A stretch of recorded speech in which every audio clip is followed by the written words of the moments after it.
তোমরাও কি আমার মতো সিঙ্গেল? তোমরা কি সিঙ্গেল হয়ে ওই রকম ফিলিংস নিতে চাইতেছো?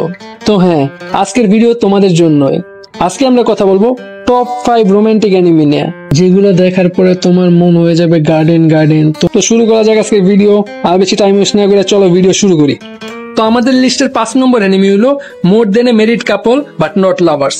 হ্যাঁ ভাই, নাম শুনেই বুঝতে পারতেছো ওরা বিবাহিতর থেকেও বেশি, বাট প্রেমিক প্রেমিকা না। তো অ্যানিমের কনসেপ্টটা তোমাদের বলি। এই অ্যানিমের মেইন ক্যারেক্টার জিরো স্কুলে একটা অ্যাসাইনমেন্ট টাইপের দেয়, যেখানে স্কুল থেকে স্যাররা একটা ছেলে আর একটা মেয়েরে সিলেক্ট করে যারা একসাথে বিবাহিত কাপলদের মতো থাকবে।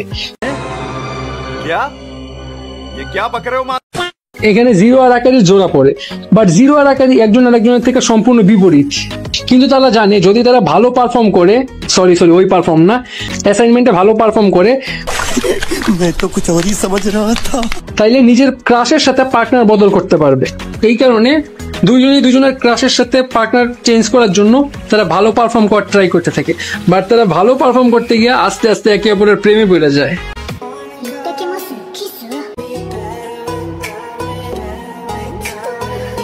তো আমি আর বেশি ডিটেলসে যাব না।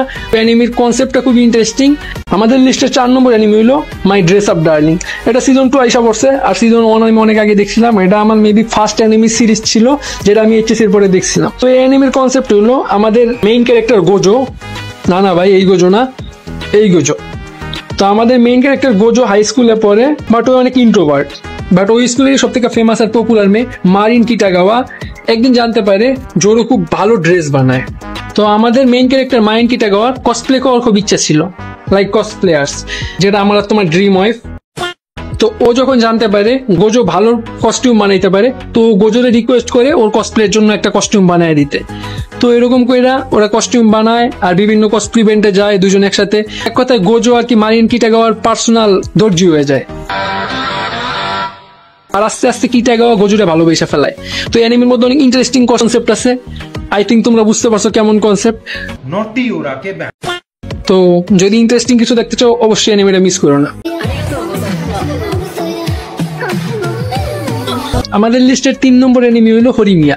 হরিমিয়া আমার দেখা সব থেকে কিউট রোমান্টিক অ্যানিমে। তো অ্যানিমেতে আমাদের মেইন ফিমেল ক্যারেক্টার হরি স্কুলে অনেক ফেমাস, সাথে অনেক স্টাইলিশ, বাট বাসার মধ্যে ও সম্পূর্ণ ওর অপোজিট। বাসার মধ্যে ও খুবই দায়িত্বশীল। এদিকে আমাদের মেইন ক্যারেক্টার মিয়া স্কুলে খুবই ইন্ট্রোভার্ট আর সাদাসিধা আমরা দেখি, বাট রিয়েল লাইফে ও খুবই কুল। হঠাৎ একদিন রাস্তার মধ্যে হরি আর মিয়ার একসাথে দেখা হয়ে যায়, বাট হরি ওইখানে খুবই সাধারণ ছিল, ওর ছোট ভাইকে নিয়ে যাইতেছিল, বাট মিয়া এদিকে খুব কুল ছিল। তো হরি আর মিয়া যখন একজন আরেকজনকে ক্রস করে দুজনকে চিনতেই পারে না। যখন ওরা দুজনকে চিনতে পারে, ওরা দুজনই চমকে যায়। আর আস্তে আস্তে ওদের বন্ধুত্ব হয়। আর পরে কি হইলো ভাই, অ্যানিমেটা দেখো ভাই, সবকিছু কি আমার কাছ থেকেই শুনবা?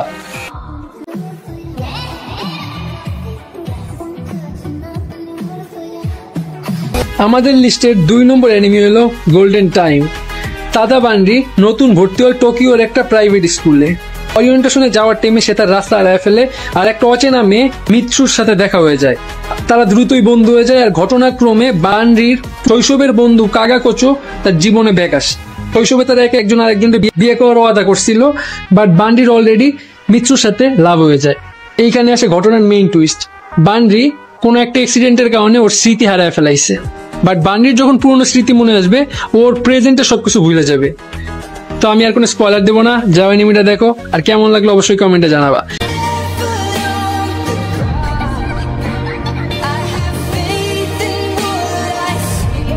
আর আমাদের লিস্টের 1 নম্বর অ্যানিমে হলো রিলাইফ, যেটা আমার দেখা এখন পর্যন্ত সব থেকে best romantic anime. Best romantic বলতে বলবো না, বেস্ট ইমোশনাল বা সবকিছু দিক দিয়ে আমার কাছে বেস্ট লাগছে। আর এটা আমার টপ 10 এর মধ্যেও আছে। আচ্ছা, মনে করো তুমি তোমার লাইফে অনেক ভুল করছো, অনেক কিছু করছো, কিন্তু এখন তোমার একটা সুযোগ আসছে টাইমের পিছনে যাওয়া আর ওই ভুলগুলারে শুধরে নেওয়া। এখন তুমি কি করবা?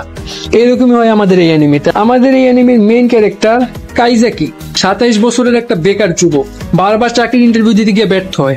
হঠাৎ একদিন রাতের বেলা একটা ছেলের সাথে ওর দেখা হয়, আর ওকে বলে একটা ট্যাবলেট খাওয়ার কথা, যে ট্যাবলেট খাইলে ও 10 বছর পিছনে ফেরত চলে যাবে, আর 10 বছর পিছনে ফেরত গিয়ে ওর জীবনের করা ভুলগুলো শুধরে নিতে পারে। ভাই আমি এটা নিয়ে কোনো স্পয়লারই দিতে চাইতেছি না, এটা আমার টপ 10 ফেভারিট অ্যানিমের মধ্যে একটা। মানে রোম্যান্স এনিমির মধ্যে আমার টপ 1-এ আছে, আর এমনি আমার লিস্টে সব মিলে টপ 10 এর মধ্যে আছে। তো আমি এটা নিয়ে কিচ্ছু বলতে চাইতেছি না, জলদি যাও আর এই এনিমিটা দেখো প্লিজ, এটা মিস করো না। তো আজকের ভিডিও এই পর্যন্তই, দেখা হবে পরের কোনো ভিডিওতে। আর হ্যাঁ ভাই, দেরি হইতেছিল কারণ আমি রিসেন্টলি 3টা জোস অ্যানিমি দেখছি, যেটা নিয়ে আমি পরের ভিডিওতে তোমাদের সাথে কথা বলবো। তো দেখা হবে পরের ভিডিওতে, ততদিন পর্যন্ত বাই বাই, আল্লাহ হাফেজ।